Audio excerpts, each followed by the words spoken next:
Podcast. This is the May live stream with the Young Guns. Please be sure to join the Passive Income Posse by clicking that subscribe button below. And joining me, we have JR in New Jersey, Tanner Hello. in Arizona, I believe you said, and Henry in Wisconsin. So let's go ahead and give yourselves each an introduction. JR, let's start with you. So I am JR. As you said, I am from New Jersey. I'm 20 years old, currently going to school for finance, econ, and math, and I'm a dividend investor. Nice. Awesome. And over to you, Henry. Yeah, so thanks, Dave, for having me on the podcast today. My name is Henry, on Twitter at Henry Invest, for those of you who don't know me. I'm a 19-year-old finance student, also in an MBA program, more so a growth investor, but I do some dividend investing as well, and just really overall happy to be here today. Awesome. Thanks for being here. And then Tanner, the Yeah, other than me, the old guy of the bunch. Yeah, the oldest of the young guns. Yeah, I'm Tanner at Dividend Dollars on Twitter. I've been investing for a few years with a focus on dividend growth investing. Write about it a lot on my website, on Twitter, just kind of generally active in the space. So yeah, happy to be on the podcast again. So thanks for having me, Dave. Nice. Yeah. Thank you all so much for being here. Really appreciate you spending some time with me today here on the Passive Income Podcast. And yeah, let's just get into conversations. Henry, right off the top, you said sort of, and it makes sense at your age, growth investing and some dividend investing. So I guess maybe just sort of a breakdown of your different ideas or strategies. Yeah. So for the most part, I'm actually mostly ETFs, over half ETFs. And I think that, when you don't talk about that, people tend to forget that. But I'm maxing out my IRAs every month, and that's really what I'm prioritizing. So when I'm not doing that, I tend to gravitate more towards growth. All right, because for the people listening to this who are young as well, we have a cushion where time is really on our side. So I think it's a good idea to take some maybe speculative bets or place wagers on companies that you think can do really well for the long run, as long as you have that backbone going. Right. And that's another part, or that's part of what's so great about being a young investor is you have so many opportunities and you have so many chances to do things that other people just don't really have the option to do because they haven't started as early. They haven't built as much of a backbone. So, yeah, I like to kind of take care of business, to start. And then when I have some extra investment money left over, I tend to put that into some growth companies, which I think makes for fun investing, too. So. Anything to add to that, JR, Tanner? No, he's definitely right about the growth side. That's where I used to be heavily growth, but I'd rather take advantage of that time. So I am a little more conservative. But he's completely right. A lot of people try not to take risks, and then it ends up hurting them because if they would have when they were young, when they could have, right, they'd be in a much better position. Yeah, when I first started investing, that was kind of around the time of Wall Street Bets and GameStop and AMC was going crazy, and I kind of fell into the day trading scene and didn't really do super well. I mean, I didn't do bad, but work and life caught up with me, and I just didn't have time to do it anymore. And I wanted something that would allow me to kind of build a stream of passive income. So that's why I have the focus on dividend investing. I think at my age, if I can put that money towards a company that can compound both dividend and price appreciation wise, I should be able to retire early. I haven't really done that calculation as far as to how early, but that's kind of the goal. But I do like kind of Henry's point of having a couple moonshots thrown in there. I don't write about those or keep those in my normal portfolio, but in my IRA, I do have some kind of growth oriented things. Rocket Labs, CRISPR is a couple that I have Rocket Lab too. Yeah. So yeah, I'm pretty much in the same boat. But when I started just kind of being super focused on dividends, I did probably have some bad picks in there that I'm still kind of working my portfolio through, a couple value traps. So that's just a part of like starting young and learning, give you as much time as possible to kind of work through those mistakes and you get better for it. Yeah, definitely. Rocket Labs, I'm not familiar with that at all. So either educate JR and I. You want to go first, Henry? Yeah. So I guess Peter Beck is the CEO, and they're kind of similar to SpaceX, but they serve a smaller client base. So SpaceX launches satellites into orbit for large customers, and kind of Rocket Lab does the same thing, but for people who don't have as much money put bluntly, or people who are trying to launch smaller satellites into orbit. And it's kind of a play on the space ecosystem. So not so much getting us necessarily to space, but if there were to be an ecosystem in space, Rocket Lab would sell accessories and stuff like that to help maintain the ecosystem in space, kind of coexisting with SpaceX as well.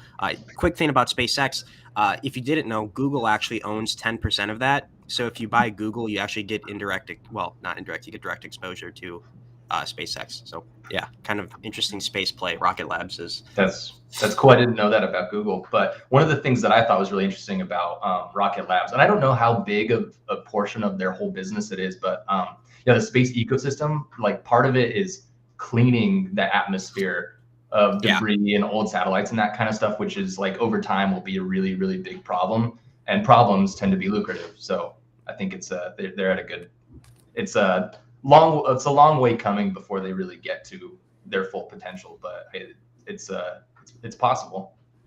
Yeah, I agree. So you called it a moonshot. So it literally is a moonshot. Yeah. I'm just curious, what is it trading at right now? That's a good question. Just under 4, I think, like 389. I looked on Friday. I can check here for $3.89 per share. 385 as a close. I was close. $3.85 USD as of close on Friday. Yeah, it's a penny stock, but it has a decently sized market cap, 1.84 billion. So a lot of shares out there. Yeah. Right. So it's not like it's a micro cap, really. That's a very interesting play. And like you said, you guys are young. You have the time on your side, and take that gamble. Why not, right? Yeah, I mean, my theory on it is, like I said, as long as you are kind of maxing out, well, you don't have to max out, but as long as you're taking care of your IRAs and you're putting money into ETFs, even if Rocket Lab were to say go to zero, which I don't really think is going to happen, you have that backbone and you have that stability that's going to carry you. And, as being so young, time's on your side, right? It kind of puts a dent in your progress a little bit, but it also gives you immense upside potential if you're doing due diligence on your moonshots or the companies, the growth companies, speculative companies. So I think it's a fair trade-off for people who are willing to put in some extra work and can stomach some extra risk. Nice. I see we have our first comment here from the comment section, and it's directed at me. Dave, do you still like RBC considering their exposure to First Republic and Evergrande? And the short answer is yes. RBC is Royal Bank of Canada. It's one of the big 5 Canadian banks, and it's very difficult to go wrong with the Canadian banks. They've been paying dividends. The Royal Bank has been paying a dividend since 1870, and it's like the youngest of all the 5. Well, it's the biggest bank in Canada, but of all the dividend payers, like a couple of them are approaching a 200-year anniversary. So obviously they haven't grown their dividend every single year for 200 years or 150 years, but just having that consistency of paying it every quarter for over 150 years, I just like that longevity and consistency, and the fact that I can't see them discontinuing the dividend for another 100 or 200 years. I feel like that I was getting ready for that to be the big topic of the day, was going to be the banking. Yeah, well, dive into it for sure. So one thing that I've been looking at is specifically price to book of a lot of these banks, with how badly some of them have been falling.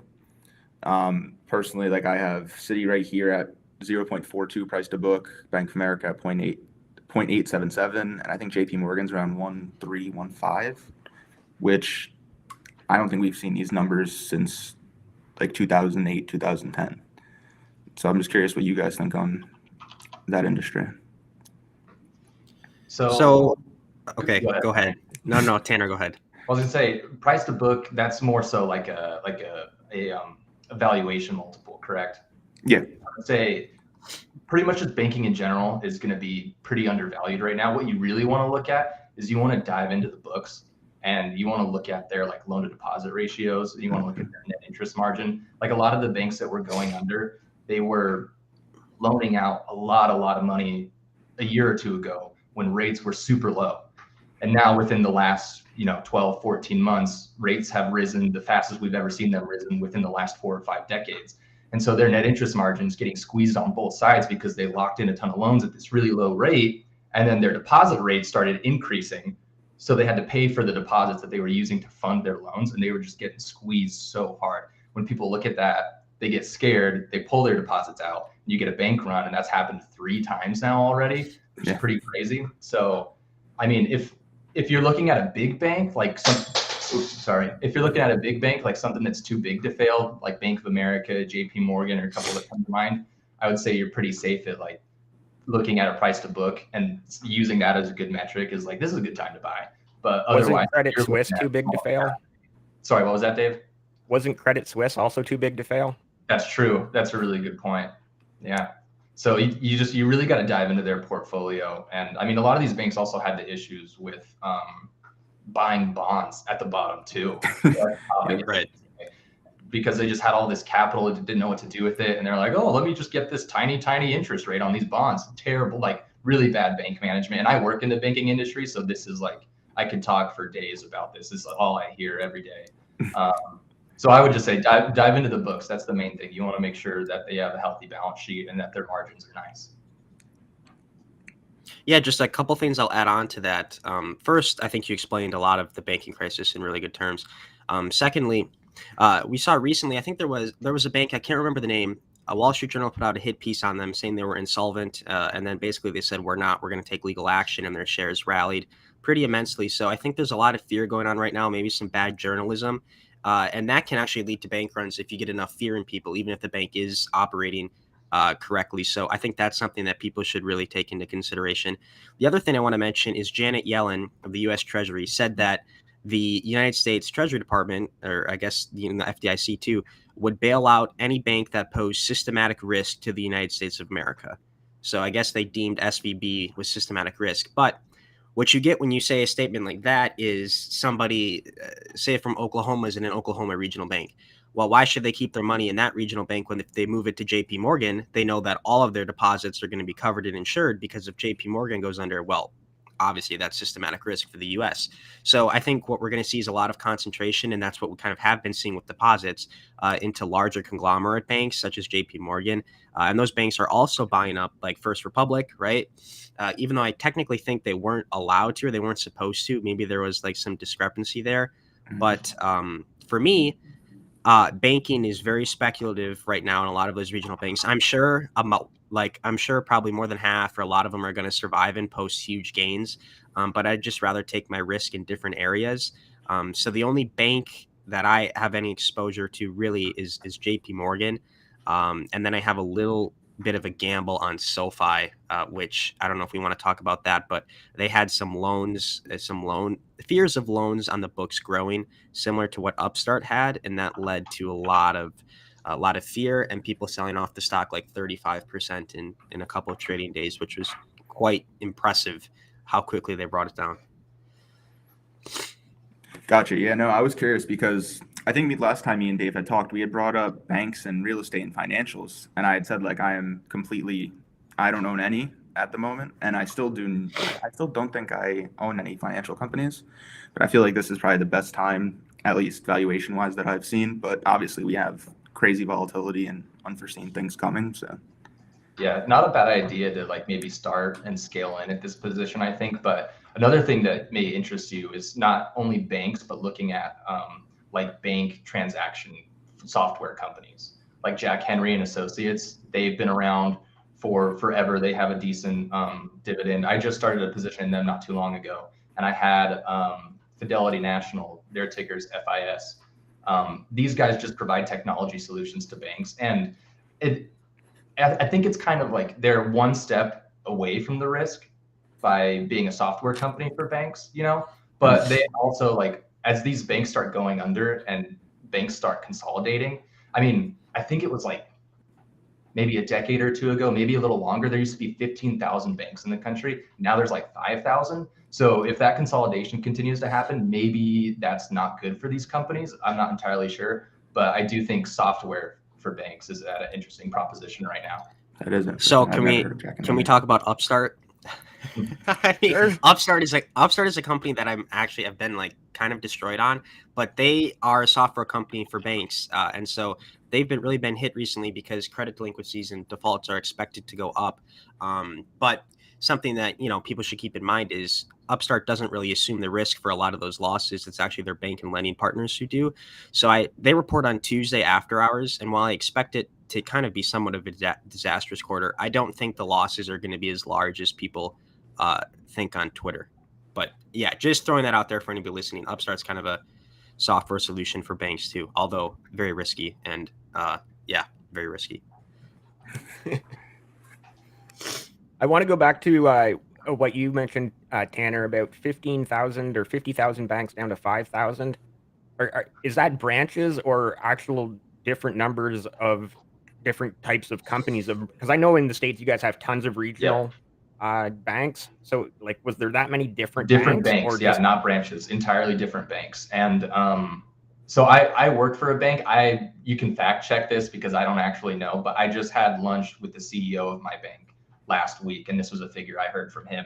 And his bank is like a family-run bank. They've been in the banking business. I think it started in 1880.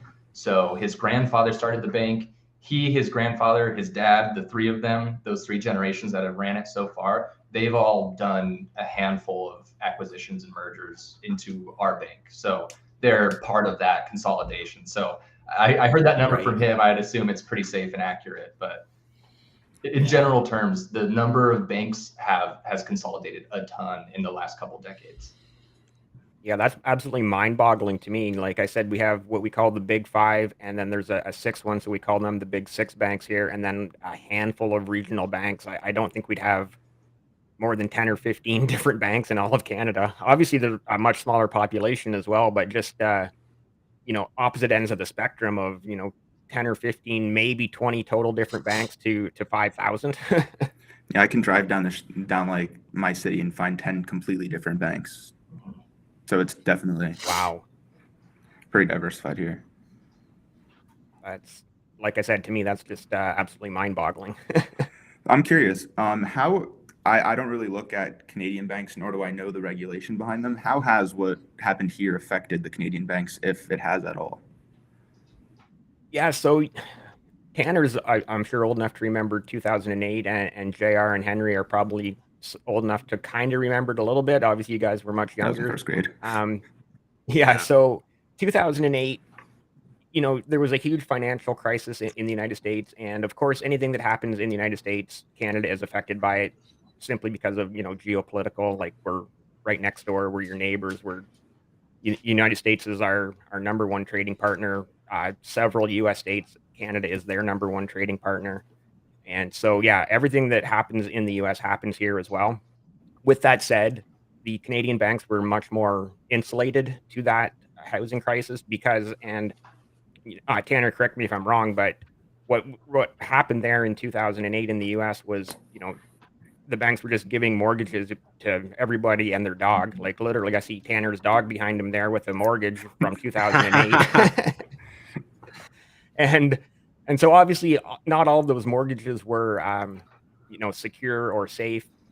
And the big difference in Canada is getting a mortgage since long before that, I don't say always, but since long before that 2008 crisis, it's been much more, I guess, I don't know if I want to say harder or difficult, but just the process to get a mortgage in Canada is much more, I'm not even sure the word I'm looking for, but just you have to be able to prove that you can pay basically the mortgage, right? It was a much lesser of a hit in Canada, but of course, still, like I said, when the whole stock market went down in the US, well, of course, the stock market went down in Canada as well. And so, yeah, I'm not sure if that really answered your question a little bit, sort of. Gotcha. Yeah, no, I was just curious because obviously we're having the bank failures here. I didn't know if there was, because I think Toronto Dominion, TD, they had some type of problem. A merger didn't go through. I didn't look into it, so I don't want to talk too much on it, but I saw they were having some type of problem, so I didn't know if it was from here affecting Canada banks, etc. Yeah, that was part of it. I believe was it First Horizon that they were going to buy? Yes. And then when First Horizon kind of got into hot water, they were able to stop the deal, kind of luckily. TD investors, I think, were quite happy that the deal didn't go through. So, yeah, sure. Like I said, things that happen in the US definitely affect Canada, but the Canadian banks are much more insulated from the problems. Gotcha. Are we going to keep talking about banks? Tanner said he could talk about banks for days. Keep going. It's all I've heard for the past couple months, man. Yeah, you're not kidding. I don't even work in banking, but here, every project I do, every assignment, oh, this bank, this bank, this bank. Yeah, I mean, so my office where I work is just kind of like right behind the teller desk of our branch. And every time someone comes in, I swear it's at least a couple times a day, they're talking to our tellers and they're like, so how are you guys doing with all this banking stuff? It's just every time, can't escape it. Right. Yeah, let's jump into another sector. I think we've had a pretty good run on talking about the banks and a run on the banks. Had a really Sorry, I had to jump in that there. Sorry, I didn't hear what you said. Run on the banks. Yeah.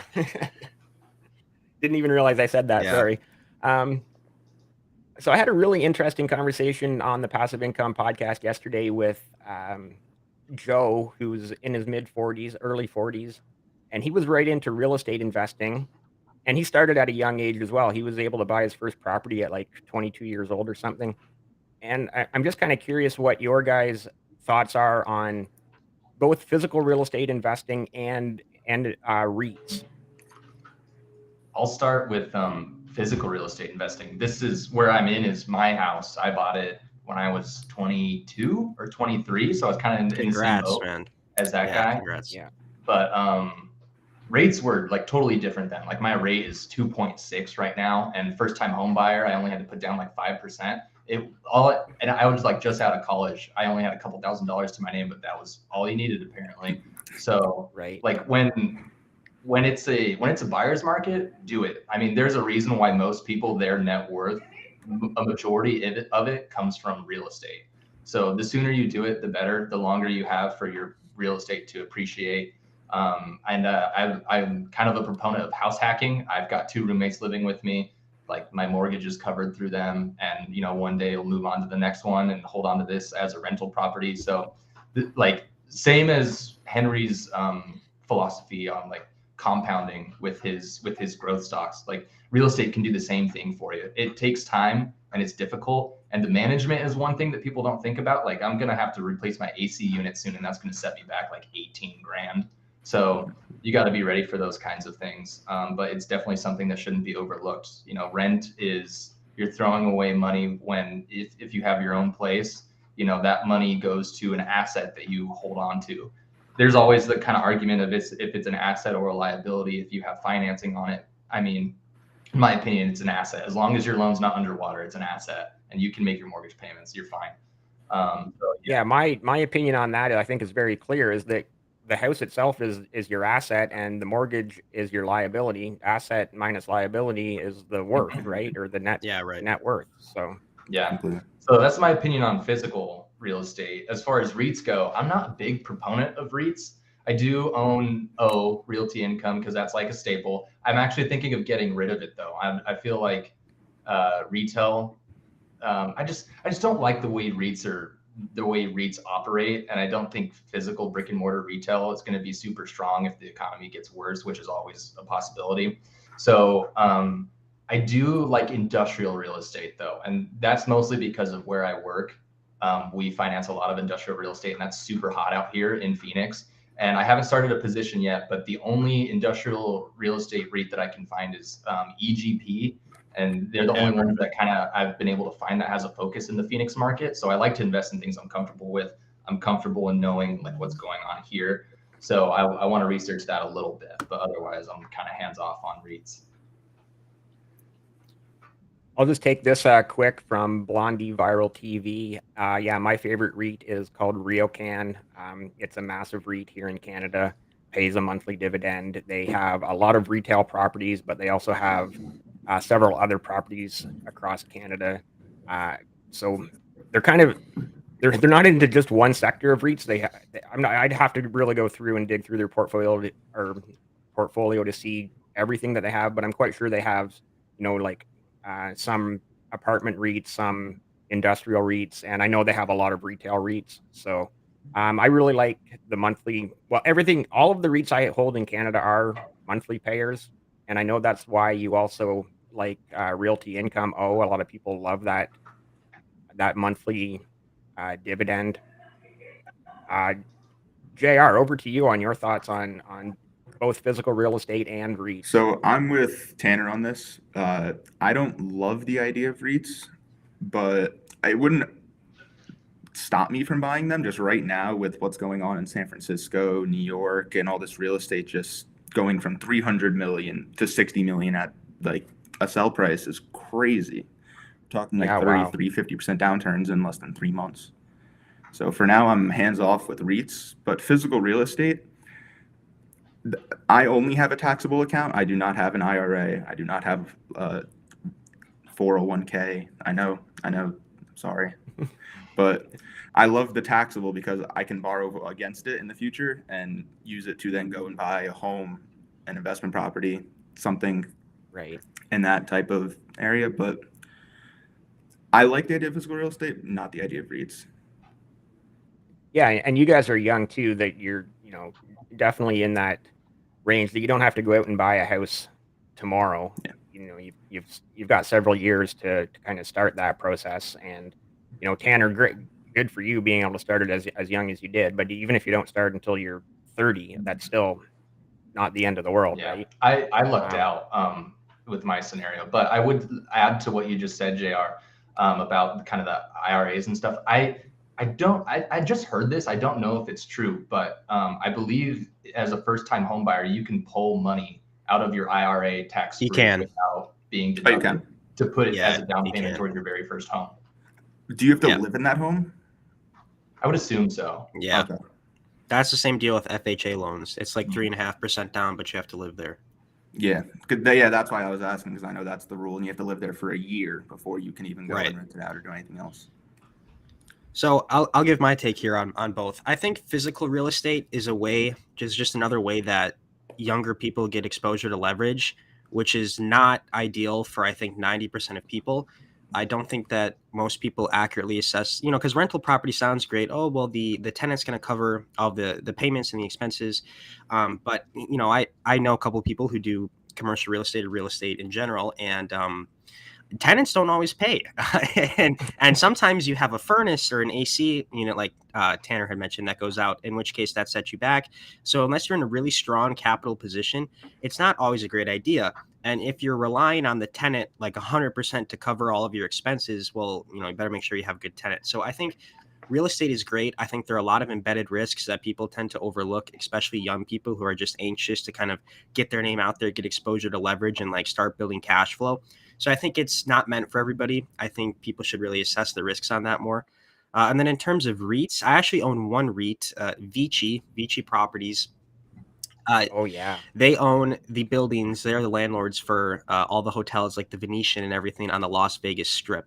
And so my ideology on it is really quite simple.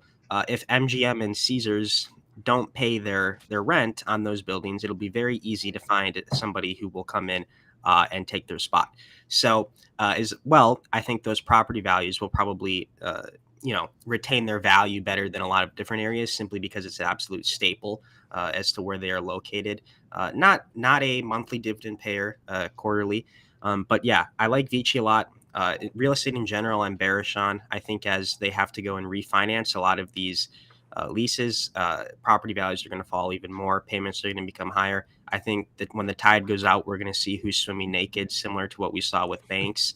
And I think it's very important that you understand what REITs that you own, if you do own any, because I think that, iBuying, right? Zillow shut down their iBuying operation. Open Door's been struggling. So real estate in general is like really murky waters. So I don't think it's as safe as people think it is, who are like putting their whole portfolio into Realty Income or something like that. I just think people need to be more cautious. That's my take on real estate. Yeah, I've definitely heard of that Vici one. I've had several guests actually talk about owning it, and similar to your point, the Las Vegas Strip. Owning a little piece of the Bellagio and the Right. MGM Grand and Caesar's Palace, it's almost like a little feather in your cap in your portfolio too, I think, right? It's Yeah. just like kind of a neat. And like you said, if one day Caesar's Palace doesn't pay, and of course, gambling, they make money hand over fist. So I'm sure Caesar's Palace can afford to pay their their monthly rent or release, but one day if they don't, somebody else will come. exactly. Yeah, somebody else will come into that building and say, "Thank you very much. Mhm. This is prime real estate, right?" They might even get a better lease. They might want to kick them out and get somebody else in if they think that they can get more. So I think Vici is a really good one. I do want to get back to this question in the comments. Do you guys see the markets being strong for the rest of the year, or do you see a pullback? So put on your right. or pull out your crystal ball and let me know what you think. I'll put on my tinfoil hat here. This is a great question. Obviously, it's impossible to know. Excuse me. I think in general, as long as rates remain high, the financial system is going to be tight, and I don't necessarily see any reason for equities to move higher. So I'm bearish this year. I think I'm bearish for the next couple of years. I think valuations are pretty high. I mean, Apple's trading at like 30 times earnings. Microsoft is at like 32 times earnings. I think the best values in small caps that are being priced for bankruptcy that actually aren't going to go bankrupt. Of course, that's not going to stop me from doing my DCA. But in general, I don't see how it's reasonable to expect the market to go back to all-time highs when you have financial conditions as tight as they are, which means people don't have access to as much money, which means it's a weaker consumer. So I think, don't let that stop your DCA process, but I certainly wouldn't be pooling everything I have all at once. Yeah, I think you nailed it on the head. I'm kind of in the same boat, but even like the professional forecasters and economists that do these kinds of forecasting for a living are rarely ever right. So even talking about this is kind of like a moot point. Right. But yeah. If anything, that's I'm expecting is kind of like not necessarily that the economy goes into a recession. I do think a soft landing is possible, and I think the Fed's done an actual pretty good job of raising rates at a decent pace and not breaking things too hard. I mean, granted, 3 banks have gone under, but when you start to tighten things, the most unsafe things are the ones that tend to break first. So I think the banking sector is still in a fine spot. But as I was saying, I don't think an actual economic recession will happen, or if it does, it'll be mild. I think what we will see is an earnings recession. Yeah, I agree. And that we haven't really seen that yet. The earnings season that we're in right now has been surprisingly decent. And I mean, rates are high. What we're going to see is the companies that have a lot of debt, that use a lot of leverage, their margins are going to start to be squeezed. And I don't think we've really seen that happen yet. And it takes time because, we're looking at 3 months in the past right now every time we see earnings. So the hard part of assuming or forecasting these kinds of things is how long will the laggard effects of the rate hikes be? And it's variable. It's every time we've gone through a rising rate environment, those things are not always the same. So I don't think we've seen the worst of it yet. But I actually don't think it'll get that bad. I think it'll be mild. But I'm generally I agree. Yeah, I'm completely with Tanner too. The one thing I would add is just in my opinion, I think the market's going to be completely judged off of how CPI goes, because if they have to just keep hiking and hiking and hiking rates, there's clearly an issue if inflation does not go down. I think that's when we would see a big downturn, but it doesn't look like we're going in that direction. So I think we'll either be flat, maybe a little red, but fortunately don't have a crystal ball. So yeah. Yeah, none of us do, right? The one thing I know though is that the Fed is set on getting back to that 2%. So exactly like you said, JR, as long as the data shows that we need to keep things tight, Jerome Powell has showed that he will. Exactly. Right. So just a matter of how things kind of get affected by it, how long it takes.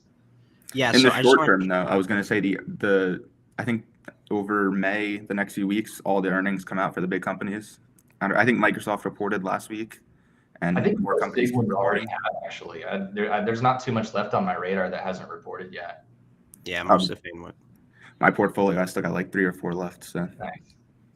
But yeah, all the big tech companies I think are mostly done. I must have missed it then. Yeah, so let me just chime in with a couple things. So the first is if you read, so you can actually read Fed transcripts from meetings, not the minutes, those are like summaries, but you can read the actual transcripts. And if you go back to the 1980s and the Volcker era, what you'll see is Chair Volcker talks consistently about how one of the biggest factors in keeping inflation down is keeping inflation expectations down. And so making sure that the general public doesn't expect inflation to balloon. So what that means is the Fed talks a big game because they would want people to expect inflation to go down. And also, generally speaking, it's easier to have inflation expectations anchored when you have lower asset prices. So I think the Fed wants the market down. I think that's why they talk a big game. I think they could come out and say we're going to keep hiking rates to 6-7%. That doesn't mean they'll get there, but if people expect that they're going to get there, well, then that can help tame inflation. So that's the first thing I think. I think you're right, Tanner, that Jay Powell is really going to just go until the job is finished, and he may overpromise things to try and get there quicker and use kind of his words as a tool. And then the other thing I've been wondering is, Fed has multiple tools, right? One being the reserve requirement, so the amount that banks actually have to keep tied up.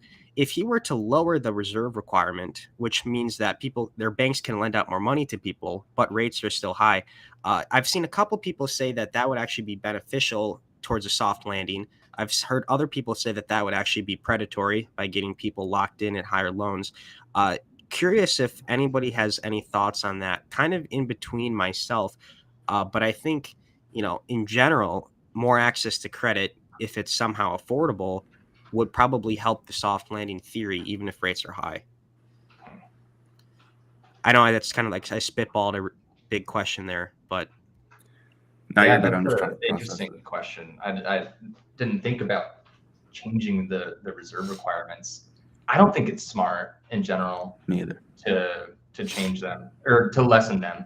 I mean, it wouldn't hurt to make them higher. I mean, I think that there's a lot of fear surrounding the bank sector right now that lessening the reserve requirements just doesn't seem intuitive at all. Lending out more money right now at high rates doesn't seem intuitive at all. If more businesses, and I'm thinking just like commercial lending, not necessarily residential, but if more businesses, if there's more reserve out there for them to get loans at these rates, most of them are not smart loans. They haven't been smart loans for a year or two, honestly.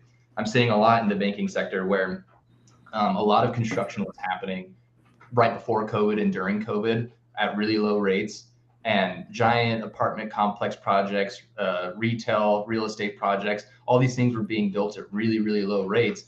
Those projects take a year or two to finish. And so now that those things are wrapping up, these companies that are building these things are now realizing that they have to get permanent financing and be locked in into a 30 or 40-year amortizing mortgage at these high rates. And it's just like it doesn't cash flow anymore. When you write those loans 2 years ago and you look at like average rental rates and their interest and their interest expense, you're like, yeah, that makes sense. Even if you stressed it up, 200 basis points, it still makes sense. But now that it's way higher, the stress tests don't work. The debt service coverage ratio is way below 1. So I think if you were to lower the requirements on the reserves, allow banks to lend more, we're just going to see more failed projects of people thinking they can do something in an interest rate environment that just doesn't work for it. Good point. Thanks for sharing. Mm-hmm. I think it's an interesting question. Yeah, very interesting. I hadn't thought of it. I do wonder though. I'm not trying to sound mean or anything, but would your answer be different if he asked 2 months ago? Because that's what I was trying to think. Not 2 months ago. Maybe if you'd said like a year or two ago, maybe. Gotcha. Yeah. Because I was on the same page with you. I'm like, oh, right now, yeah, it sounds pretty pointless. If I wasn't considering the failures, then with how desperate they seemed, because inflation was not going down at the rate that they expected, whether or not pulling something drastic like that would be worth it. But yeah, I'm with you. It is a little. It's kind of that extend and pretend thing, like kick the can down the road. Like if we give you more credit, well, then the rubber band gets tighter, but does it not snap, right? Like, can you just kind of push your way out of it and like push it down the line to the next tightening cycle? So it's an interesting question.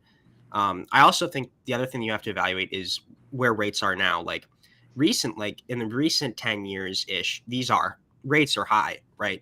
But if you look historically speaking, they're kind of hovering around the median or the average rate, especially if you look pre-2000s. So we could be entering a new normal where borrowing money is expensive again. And that could be the case for the next decade or the next 15 years.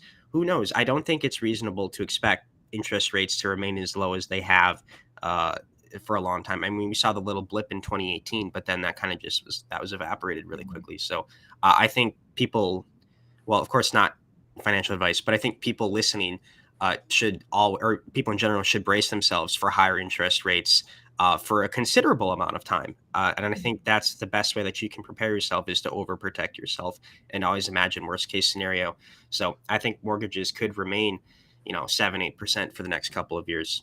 Yeah, I think that's a good point too, kind of resetting our expectation of what is a normal Yeah. rate. I think that started to happen a little bit, and you can see that in the home builders. Like there was a while there where they were doing more speculative construction because they couldn't sell homes as fast as they were back in COVID. So like things slowed down, but they're starting to ramp back up again. If you look at the home builder ETFs, their earnings for the last quarter have been solid. You're seeing sales pick up. So it seems like home buyers are kind of reassessing what a normal rate is right now.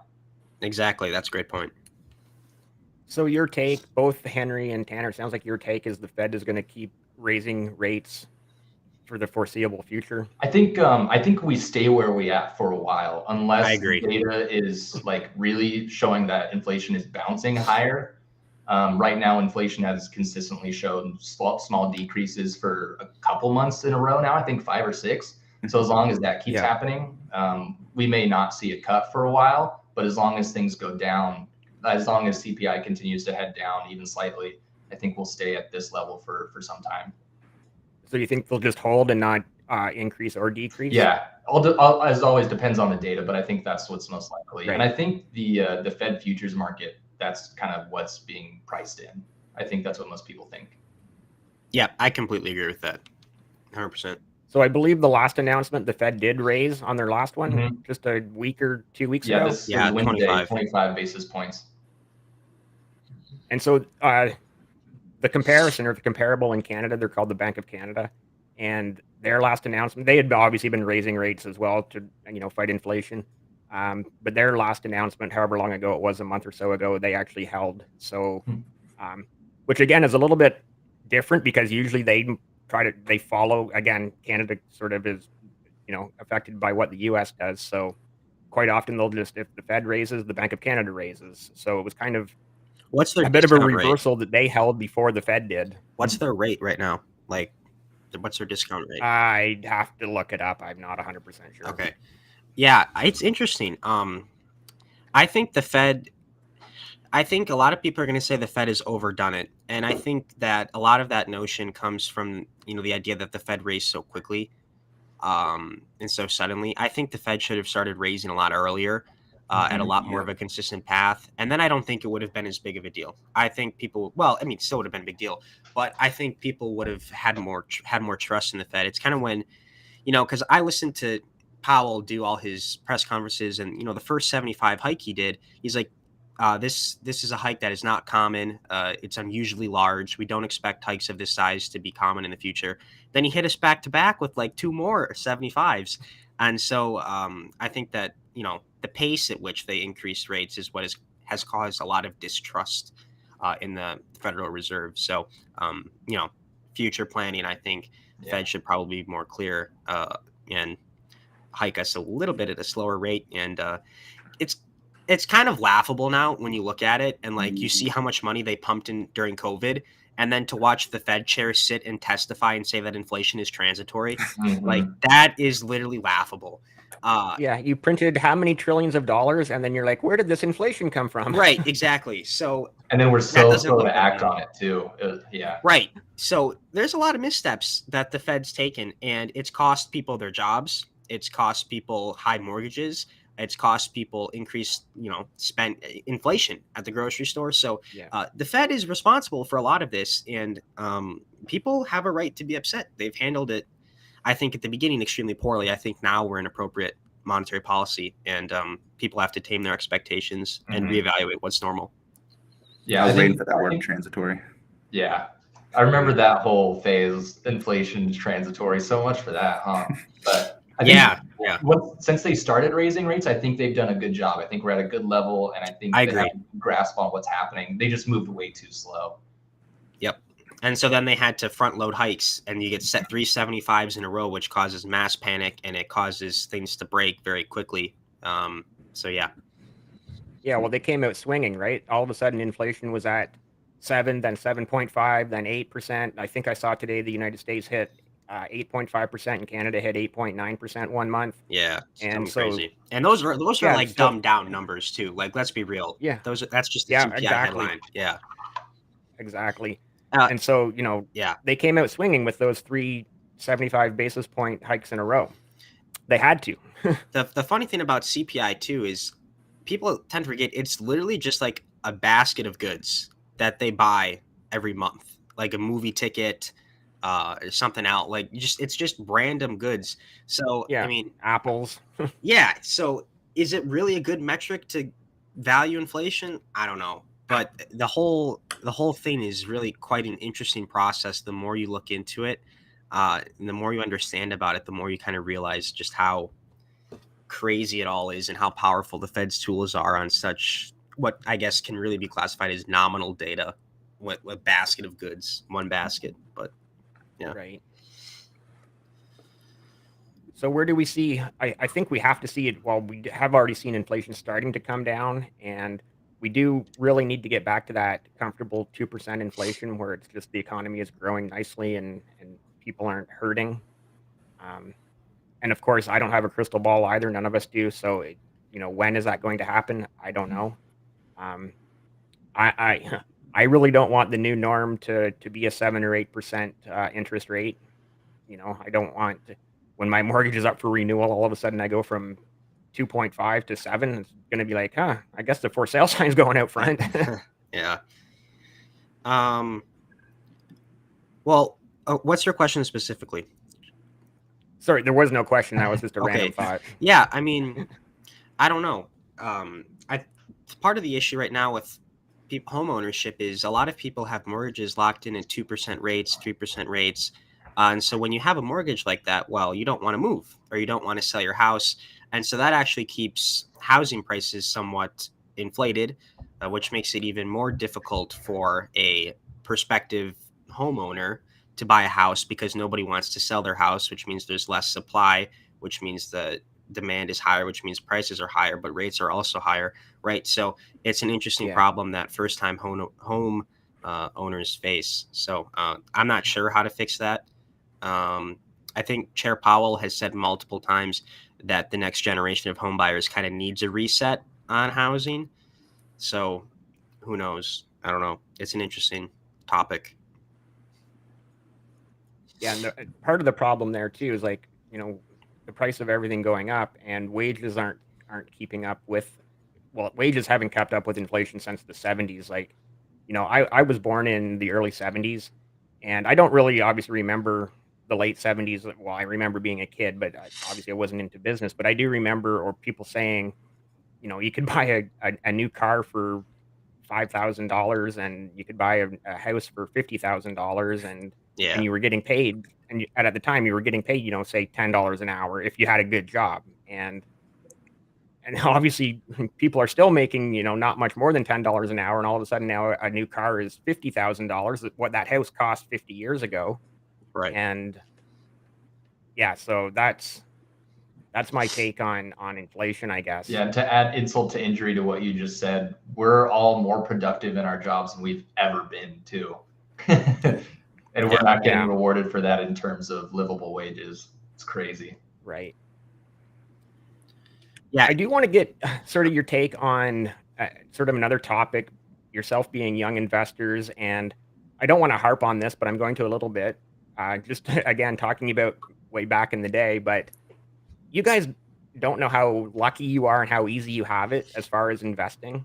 You download a free app on your phone and you can trade commission free, and you can do all the research with, Google and Investopedia, and, talking to people on Twitter or wherever, whatever other platform, watching YouTube videos.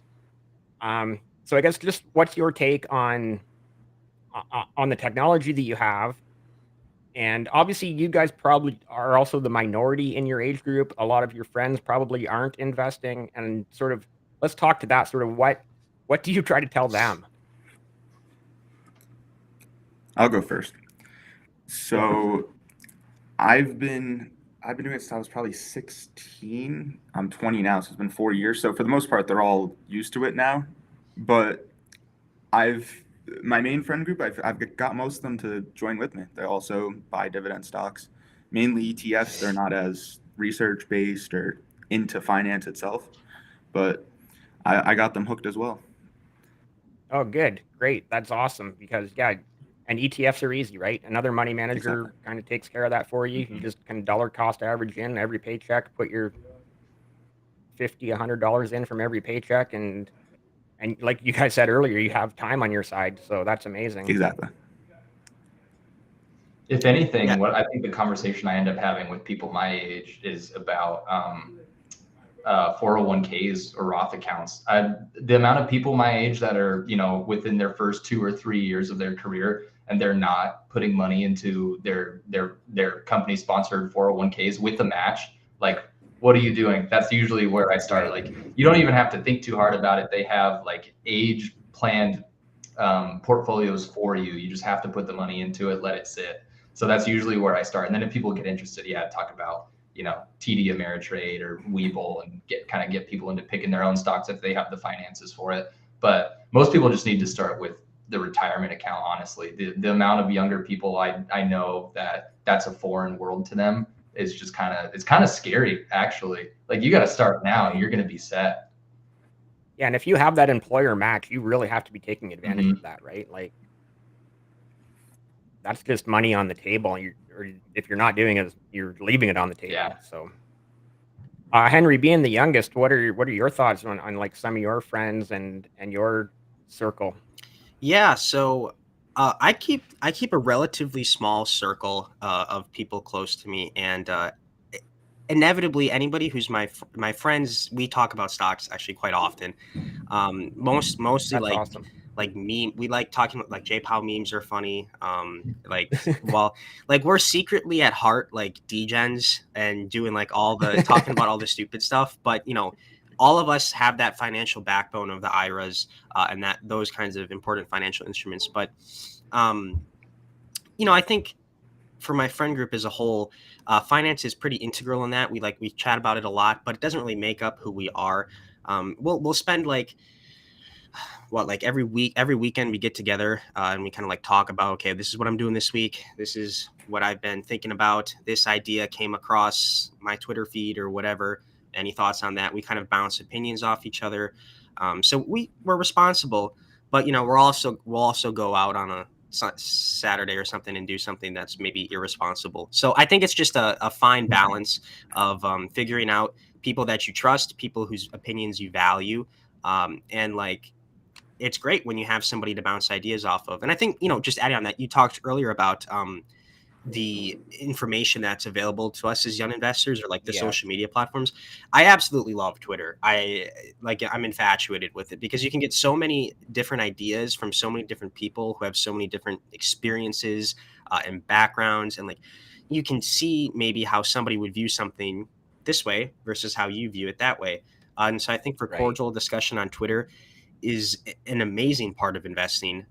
There's some great accounts, yours included. I checked out all three of your accounts. They're great, where you guys are promoting information that is responsible and can help people down the right path in terms of making decisions or financial decisions. So I think that's really important as well. Yeah, my Twitter feed, I definitely like to try to provide value, but I like to have fun with it too. Like just some, different polls and of just random things. So Right. I definitely like to have the fun with it as well. I think that's amazing that, it sounds like you're surrounding yourself with people who are also interested in investing, and that's incredible. I did want to kind of get back to, like you said, about the information available. Actually, before I say that, well over 70 guests on the Passive Income podcast now, well into the episodes into the 70s. And to your point, similar to the Twitter, is all these different stories and paths and journeys, and hearing people's successes and failures has just been an incredible resource for me personally, learning, just listening and having conversations with all these people. So that's been incredibly amazing. And one of those stories, Master P on Twitter is at OptGuru. And I don't know if it was around episode 40, maybe 41 or 2, somewhere in there. And he talked in depth about how it was to buy and sell stocks in the 90s. And he would carry a roll of quarters around with him so he could make calls from a payphone. Yeah, and then he would have his 16-digit PIN number in his wallet on like a little piece of paper to call his stockbroker and to buy, and that's how he did it back in the 90s. So right, and it was $60 a trade, buy or sell. So $60 a trade. Yeah. Well, and you could only trade a block, right? You had to do it in chunks of 100 shares. I right? believe so. Yeah. Jeez. Now you can put $5 in the S&P commission free. Just Right. boom, like that. Yeah. So just to Daily add to that too, just give you guys a little bit of history of how lucky you guys are.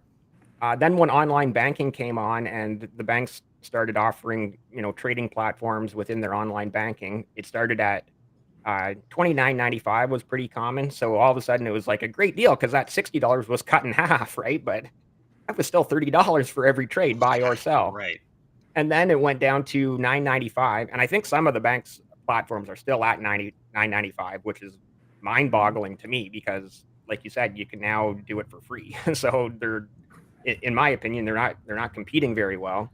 And then things like Quest Trade and Scott Trade came out, and I think they got down to like the $2.99 and $3.99 a trade.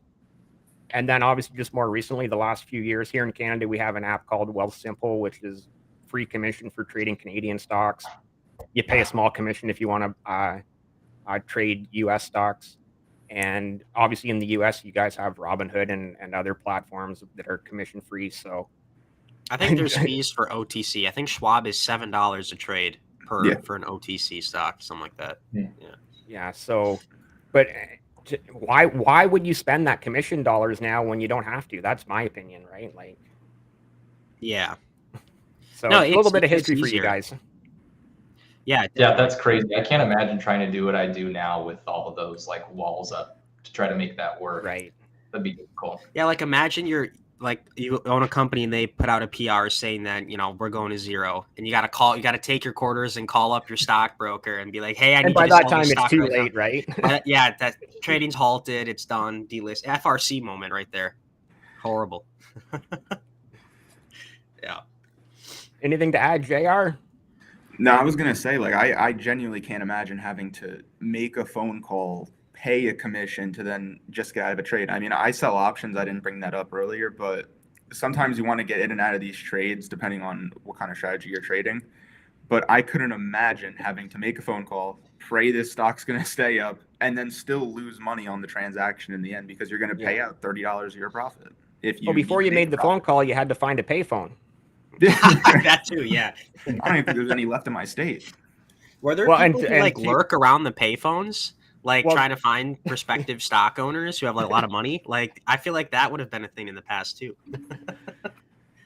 There were a lot more payphones in the 90s, obviously, but yeah, they've slowly started to disappear. Now when you see like even one cell phone, I think in the local mall here, there's still like a bank of like 5 or 6 payphones, and you're like, why are they there? Like, everyone has a cell phone now.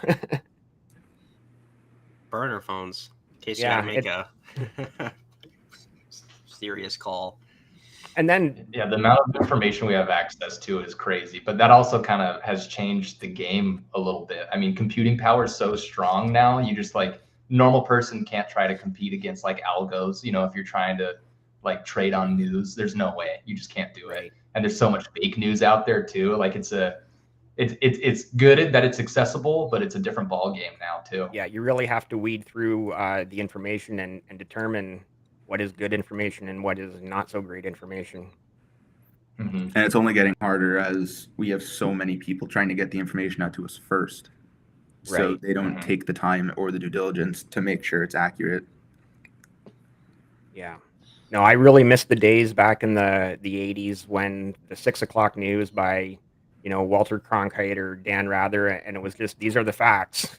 There's no like left wing or right wing agenda. These are just the facts on the 6 o'clock news, and this is what happened today. And now when you're watching the news, you have to be like, okay, well, I'm watching this on Fox or I'm watching this on CNN, and I have to really like figure out what's their take on this, and why are they reporting it in this fashion when, that was one of the things that were way better back then, is just the news was just the news. There was no political agenda attached to the news. I know there's still some agenda in financial news, but that's why I like Twitter so much, because you have people like Delta One, I believe is one account, Zero Hedge.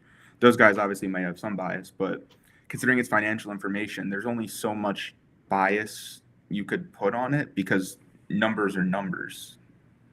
Yeah. Numbers are numbers. No, but that was the best way I could put it, because like Bloomberg, I feel like it's one of the better places for news where there isn't too much bias, but obviously it depends person to person. Mhm. All right. Wow, guys, I see we're already over an hour. This has been an amazing conversation. You guys have all been guests. Any final thoughts wrapping up? Let's just go around the table again. Starting back to JR. No, I got nothing left. I think this was fantastic. JR has emptied the tank. That's great. Henry? Yeah, so thanks for having me on, Dave, and JR and Tanner. This was a great conversation. So thanks for being here. I just want to leave people with one message.